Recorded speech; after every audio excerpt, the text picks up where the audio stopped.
오늘은 부부의 가치를 다하라, 부부의 가치를 높이라라는 제목으로 말씀을 나누도록 하겠습니다. 1998년에 나왔던 조선판 사랑과 영혼이라는 역사 스페셜 영상을 우연히 다시 보게 되었습니다. 1998년 4월 안동 정상동 택지 개발 중에 무덤이 나왔습니다. 이 무덤을 이장해야 되는데 이장 중에 이 관을 열게 되었습니다.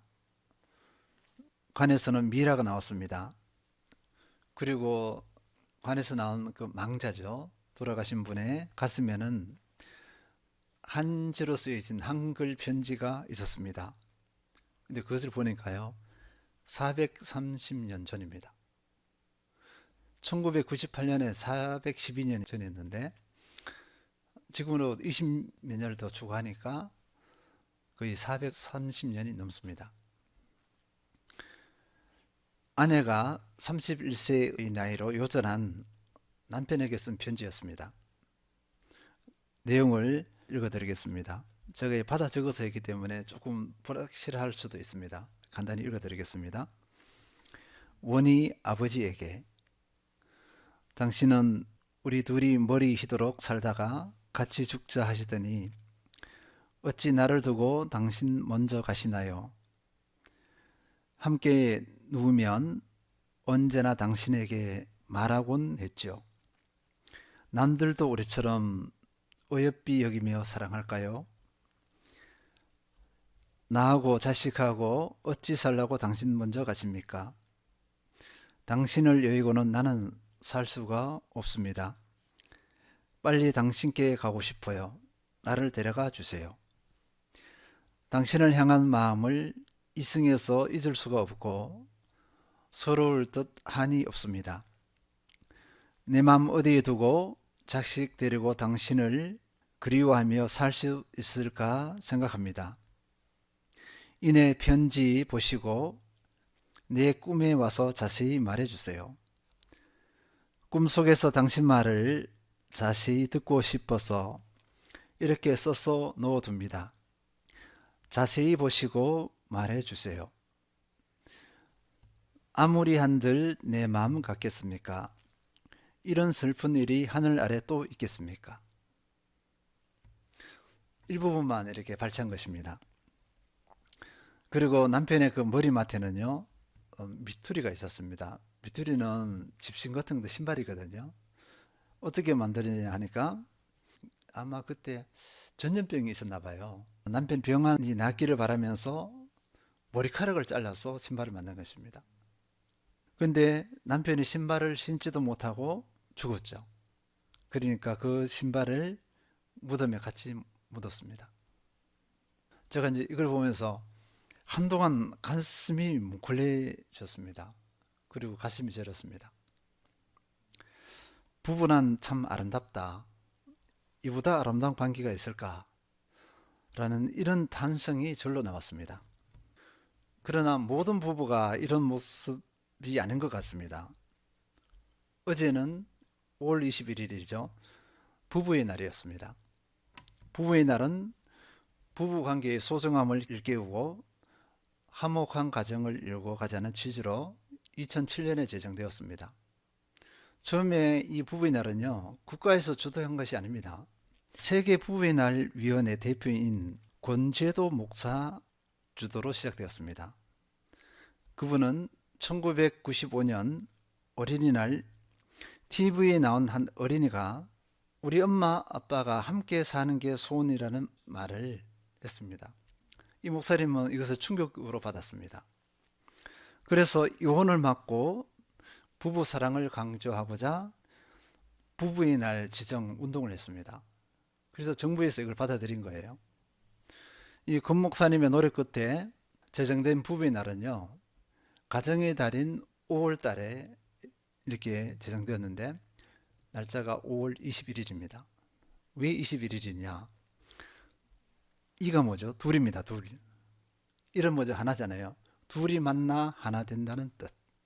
그래서 5월 21일로 이렇게 지정했습니다. 일반적으로 부부를 어떻게 생각할까요? 어떻게 인식할까요? 대부분은요, 부부는 숙명적인 만남이라고 생각합니다. 숙명적이라는 것은요, 날 때부터 타고난 정해진 운명입니다. 기독교 신앙이 없는 분들도요, 이 부부에 대해서 어떻게 말하냐면 부부는 하늘이 맺어준다, 이렇게 서스럼없이 이야기합니다. 자연스럽게 말한다는 것입니다. 다른 말로 말해서 부부의 인연은 사람의 영역이 아니다. 대부분 이렇게 생각한다는 것입니다. 그러면 성경에서는 부부를 어떻게 보겠습니까? 오늘 본문에서 아주 구체적으로 보여주고 있습니다. 바리새인들은요, 예수님을 공경에 빠뜨리려고 예수님께 질문을 합니다. 오늘 본문이에요. 그래서 마태복음 19장 3절 읽겠습니다. 바리새인들이 예수께 나와 그를 시험하여 이르되 사람이 어떤 이유가 있으면 그 아내를 버리는 것이 옳으니까? 어떤 이유가 있다 이거예요. 어떤 이유가 있으면 아내를 버리는 것, 이혼하는 것이 옳습니까? 이렇게 질문한 것입니다. 실제로 이들이 왜 악의가 있냐면요, 어떤 이유가 아주 주관적이에요. 남성 위주로 되어 있습니다. 그 내용을 보면 아주 치졸하게 그지 없어요. 남성들이 마음에 안 들면 그냥 쫓아보내는 거죠. 이혼 증서 써주고 그냥 내쫓아버리는 것, 이런 시대였습니다. 그 상황 배경을 가지고 예수님께 질문하는 것입니다. 예수님께서 바로 대답하셨습니다. 마태복음 19장 4절, 예수께서 대답하여 이르시되 사람을 지으시니가 본래 그들을 남자와 여자로 지으시고, 예수님께서는요, 다시 창세기로 돌아갑니다. 과거로 돌아가는 거예요. 창세기 시기로. 창조자 하나님께서 처음부터 사람을 남자와 여자로 지었다, 이렇게 했습니다. 이 남자와 여자로 만드셨다, 지으셨다는 것은 이렇게 차별이 있고 그것이 없습니다. 창조 때부터 남자와 여자로 존재했어요. 동등하게. 그리고 어떻게 말씀하셨냐면요, 마태복음 19장 5절, 말씀하시기를 그러므로 사람이 그 부본을 떠나서 아내에게 합하여 그 둘이 한 몸이 될지니라 하신 것을 읽지 못하였느냐. 아주 중요한 말씀을 하셨습니다. 사람이 그 부모를 떠나서 아내에게 합하여 그 둘이 한 몸이 될지니라. 부모를 떠난다. 그리고 부모를 떠나는 것은요, 동물에도 마찬가지예요. 동물들이 왜 떠나냐면 먹이의 한계성이 있기 때문에 동물이 어느 정도 자라면요, 어미는 그 새끼를 쫓아보내요. 홀로 독립하라고 보냅니다. 그죠? 그런데 성경에서 나오는 이 사람에게서 그 자녀가 부모를 떠나서 아내에게 합하여, 이것은요, 자녀가 장성해서 경제적인 독립, 스스로 먹고 살 수 있는 그 독립을 의미하는 것이 아닙니다. 홀로 자립할 수 있는 상황, 여건, 능력이 되어서 부모를 떠나는 것, 그런 의미도 있겠지만 그보다도 남녀가 결혼을 통해서 부부가 되어져서 부부로 가정을 이루어 독립하는 것, 이것을 말합니다. 이것은 하나님의 명령이에요. 자녀가 장성하여서 아내를 만나서 가정을 이루어요. 남편을 만나서 가정을 이루는 것, 이것은 하나님의 명령입니다. 그리고 부부의 특성에 대해서 분명히 말씀하고 있습니다. 뭐라 그랬죠? 아내에게 합하여 그 둘이 한 몸이 될지니라, 이렇게 했습니다. 우리 기독교에서는, 성경에서는요, 이 부부를 어떻게 보느냐, 한 몸으로 봅니다. 한 몸. 참으로 놀라운 사실이에요. 놀라운 원리입니다. 정신적 것도 포함되지만 육체적으로 결합하여 하나가 됩니다. 그리고 이 부부는 어떻게 하죠? 생사고락을 같이 합니다. 그래서 이 부부를 뭐라 그러냐면요, 운명 공동체. 다시 말씀드리면요, 운명 공동체라는 것입니다. 끝까지 함께 가는 존재예요. 서로 다른 사람이 만나서 함께 살아갑니다. 생사고락을 같이 하면서 서로를 닮아가죠. 서로에게 모든 것이 노출되면서 함께 훈련합니다. 그리고 함께 다듬어집니다. 이 부부는 모든 것을 나눌 수 있는 관계입니다. 마음도 나누고 생각도 나눕니다. 내 몸도 보여줄 수 있어요. 근데 부끄럽지 않습니다. 왜 그러냐면 한 몸이기 때문에 그렇습니다. 한 몸이 아니면 부끄러워요. 만일 이것이 아니라면 우리가 몸을, 마음을, 생각을 나누는데요, 이것에 대해 부끄러움을 여긴다. 그러면 아직 결혼의 진정한 의미를 알고 있지 못하다. 이렇게 볼 수 있겠습니다. 그래서 이 부부는요, 부모 자식하고는 성격이 다릅니다. 부부는 한 몸이기 때문에 서로의 것이에요. 그래서 한 몸이기 때문에 비밀 위선이 있어서는 안 됩니다. 이런 표현이 있더라고요. 어떤 분이 그래, 이렇게 포옹을 하잖아요. 저도 뭐 그런 이야기를 자주 합니다. 우리 부부도 이런 이야기를 하는데, 당신은 내 거야. 이게 맞을까요? 틀릴까요? 배우자를 이렇게 포옹하면서 당신은 내 거야. 그리고 나는 당신 거야. 서로 내 것이라는 거, 이것이 성경적입니까? 성경적이 아닙니까? 아주 성경적이에요. 왜냐하면 한 몸이기 때문에 그렇습니다. 그러니까 나는, 남편은 아내의 것이에요. 아내가 나를 주장할 수 있습니다. 아내는 남편의 것이에요. 다른 사람이 여기에 개입하고 침범하면 안 돼요. 이런 원리입니다. 그리고 부부는 한 몸으로 협력하여 선을 이룹니다.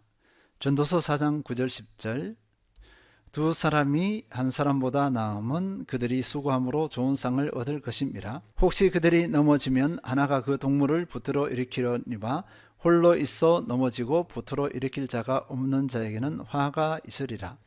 두 사람이 한 사람보다 낫다. 그들이 수고함으로 좋은 상을 얻는다. 합력하여 수고함으로 좋은 상을 얻는다. 우리 부부들이 얼마나 많이 경험하는지 모릅니다. 이것이 하나님의 계획입니다. 부부 중 하나가 넘어지면 다른 한쪽이 붙잡아 줍니다. 그런데 이런 대상이 없는 사람, 내가 넘어질 때 나를 붙들어 줄 그 대상이 없는 사람을 어떻게 했냐면 재앙이다, 이렇게 했습니다. 부부는 서로 붙잡아 주는 존재입니다. 이 전도서 말씀에 대해서는 제가 뼈저리게 경험했습니다. 제 얘기해서 죄송합니다. 50이 넘도록 혼자 살았습니다. 창조주에서 하나님의 그 명령을 거스른 것입니다. 혼자 사니까 얼마나 약함이 많았겠습니까? 얼마나 많이 넘어졌겠습니까? 정말 반쪽입니다. 연약함, 약함투성이었습니다. 결혼하고 나니까 그 모든 그 약한 부분이 채워지는 거예요. 그래서 제가 결혼하고 나서 청년들에게 결혼을 빨리 하라고 이렇게 다그칩니다. 늦어지는 만큼 잃는 것이 많다. 하나님께서는 부부로서 함께하며 유익을 누리도록 그렇게 우리를 창조하셨기 때문에 그렇습니다. 그리고 나서 예수님께서는요, 이 한 몸인 이 부부에 대해서 중요한 것을 말씀하고 있습니다. 마태복음 19장 6절, 그런즉 이제 둘이 아니요 한 몸이니 그러므로 하나님이 짝지어 주신 것을 사람이 나누지 못할지니라 하시니. 이 부부, 이렇게 부부입니다. 이 부부에 의해서 한 몸이라 그랬잖아요. 이 한 몸을 하나님께서 짝지어 주셨다. 두 사람이 결혼해서 부부가 되는 것 하나님께서 그렇게 하셨다는 것입니다. 짝지어 주다, 이 원어적으로는요, 함께 멍에를 매답니다. 결합시키다, 함께 멍에를 매다. 이거 누가 그렇게 했습니까? 하나님께서 그렇게 하셨다는 것입니다. 이것을 가지고 뭐라고 하냐면요, 우리 사람들은 숙명, 운명 이렇게 하잖아요. 그래서 하나님께서 하시기 때문에 우리 교회에서는 그 운명, 숙명이라는 단어를 쓰지 말고 다른 단어를 써야 합니다. 그것이 무슨 단어냐면은 섭리적인 만남이에요. 섭리적인 만남. 그러니까 하나님의 절대 주권 가운데, 하나님의 계획 가운데 그 만남이 이루어진 것입니다. 창세전에 이미 준비된 것입니다. 계획된 것이죠. 그래서 우연은 없습니다. 많은 사람들의 경우는요, 이렇게 합니다. 내가 저 사람을 택했다. 내가 피리 꽂혀서 내가 저 사람을 택했다, 이렇게 합니다. 아니에요. 흔히 피리 꽂혔다는 건 누가 피리 꽂히게 했을까요? 그 많은 사람 중에 그 많은 남자, 그 많은 여자들 중에서 왜 그 사람이 내게 딱 필이 꽂히게 했을까요? 내가 내 마음입니까? 하나님께서 그렇게 하신 것입니다. 그래서 섭리적인 만남입니다. 성경에서는 내가 이 사람을 택해서 가정을 이루었다, 이것이 틀렸다고 합니다. 또 저희 얘기를 해서 죄송합니다. 제가 선을 참 많이 받습니다. 50이 넘을 때까지니까, 더군다나 이게 목회자이니까 성도님들이 가만히 있질 않아요. 여기저기서 소개를 해줍니다. 수많은 목사님들이 소개를 해주는데요, 안 되더라고요. 정말 안 돼요. 이게 서로가 안 되는 것입니다. 그런데요, 집사람을 만나고 나서는 80일 만에 결혼했습니다. 지금도 서로 이야기합니다. 서로 모르겠다 합니다. 참 모르겠어. 이해가 되지 않아. 그러면서 우리 두 사람은 결론을 내립니다. 하나님께서 하셨다. 부부는 이런 것입니다. 그리고 예수님께서는요, 이 부부를 하나님께서 한 몸으로 딱 지어 주셨다 이렇게 말씀하시고는 분명한 경고를 합니다.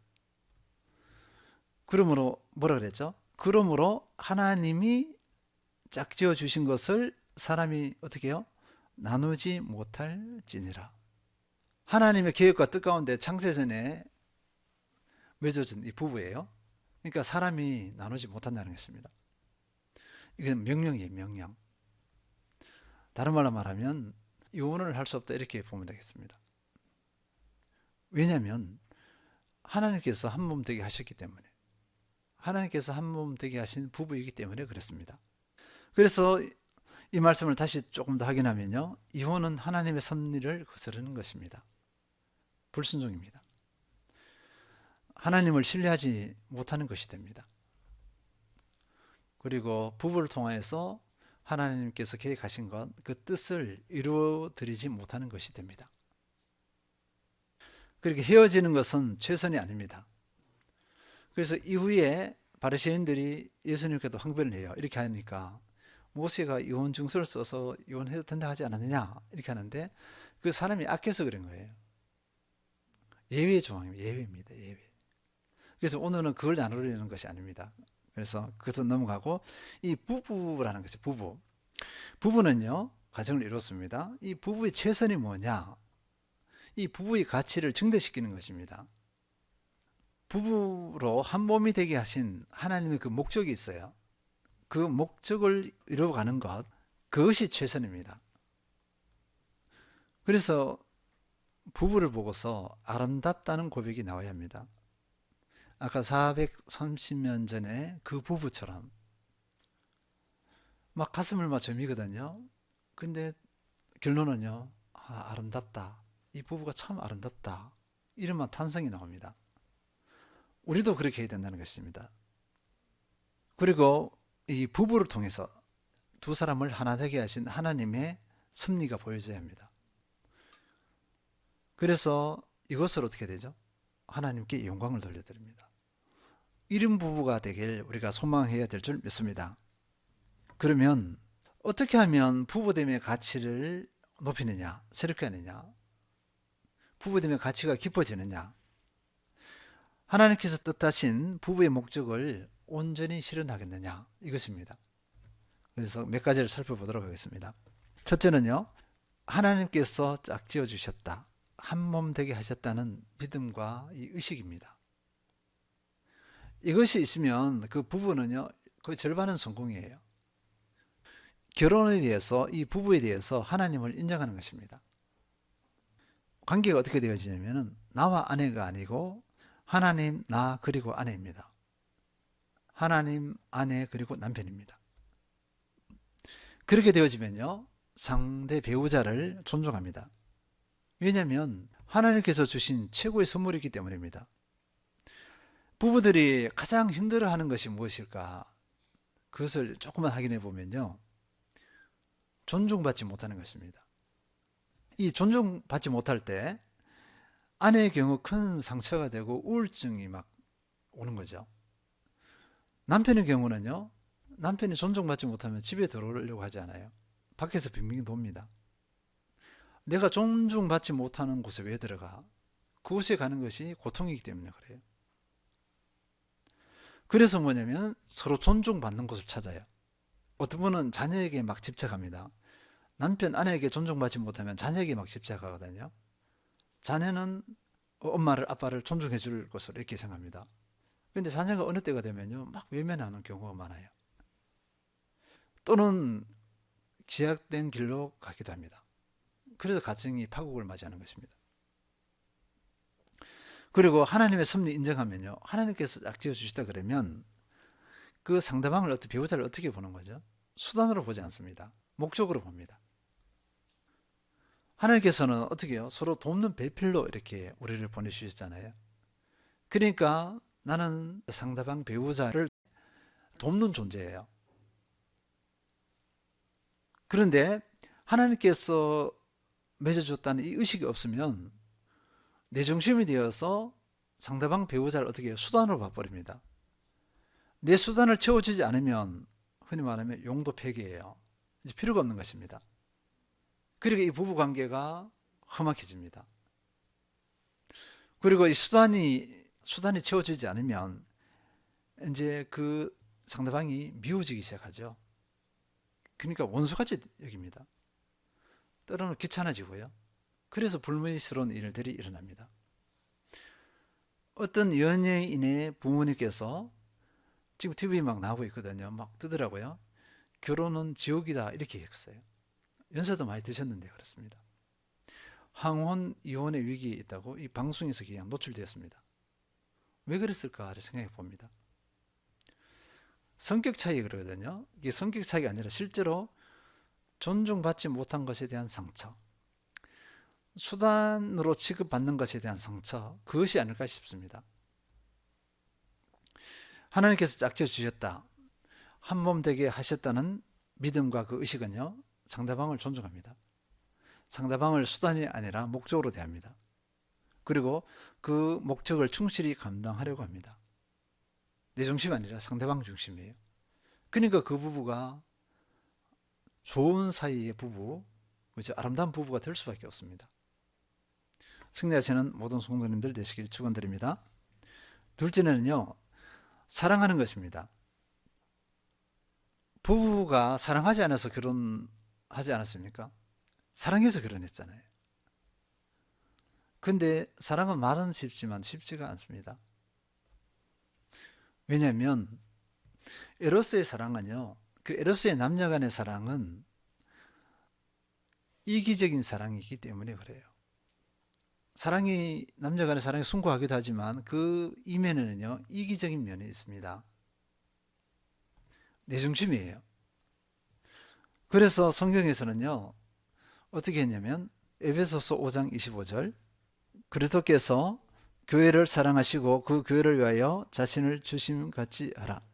에로스 사랑이 아니라고 했습니다. 뭐냐면 곧 앞의 사랑입니다.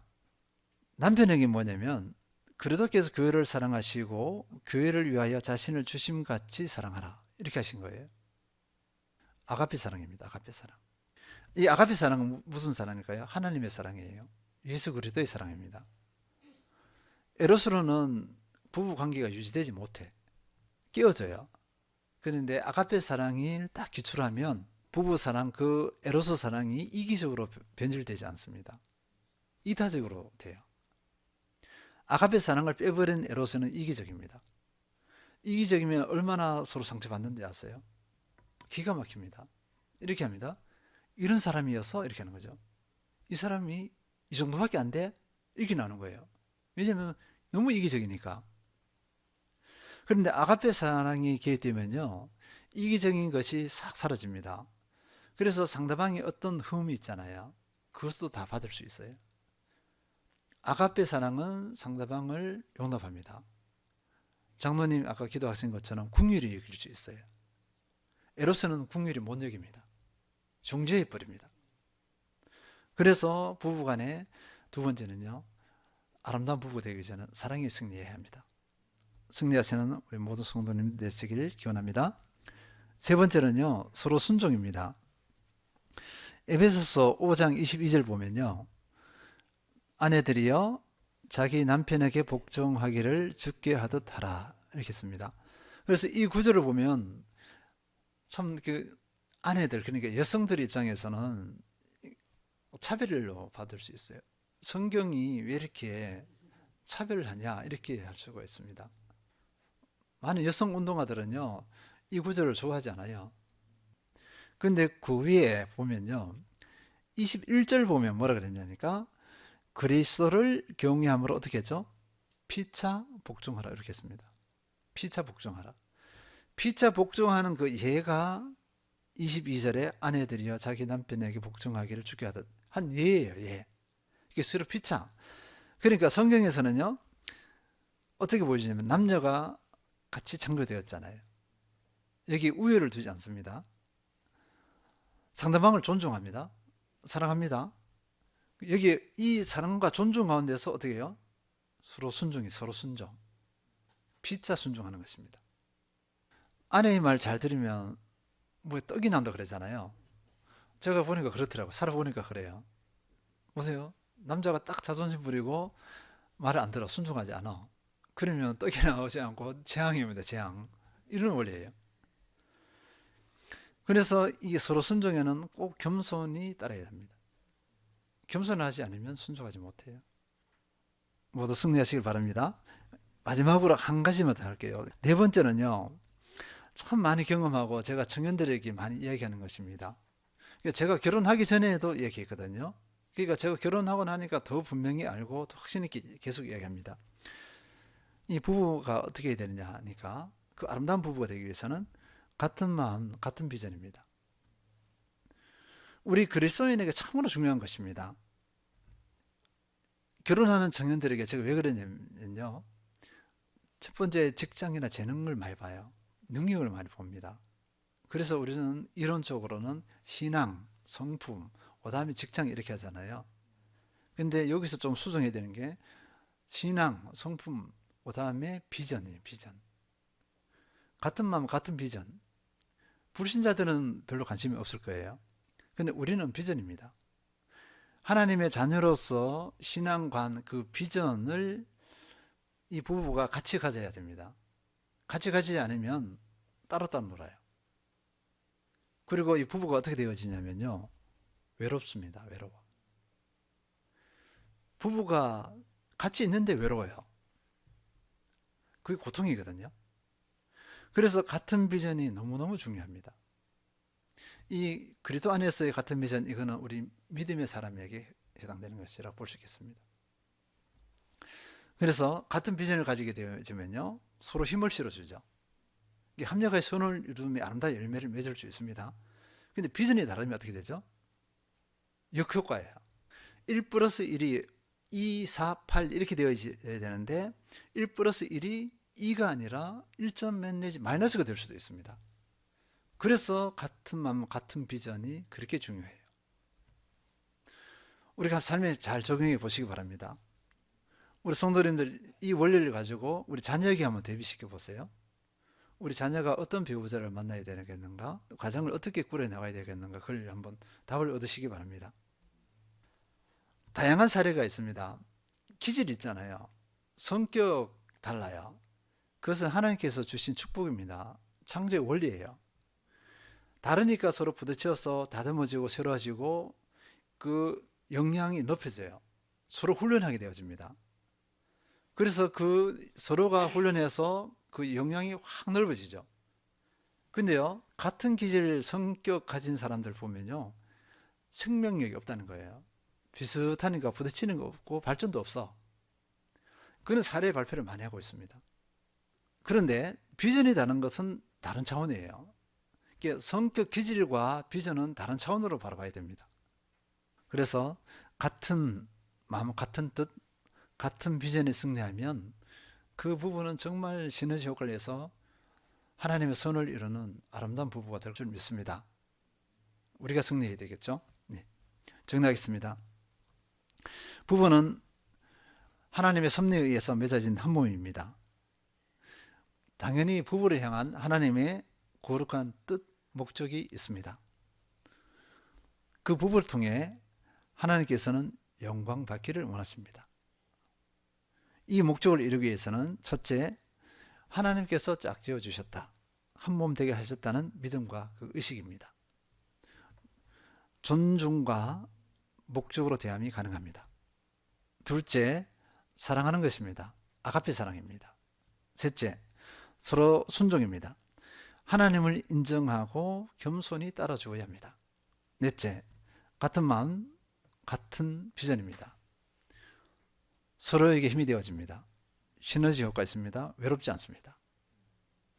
마태복음 19장 6절, 그런즉 이제 둘이 아니요 한 몸이니 그러므로 하나님이 짝지어 주신 것을 사람이 나누지 못할지니라 하시니. 이 모든 요소들에 온전히 승리하셔서 하나님께 영광을 돌려드리고 하나님 보시기에 아름다운 부부, 사람이 보기에도 아름다운 부부 되시길 축원드립니다.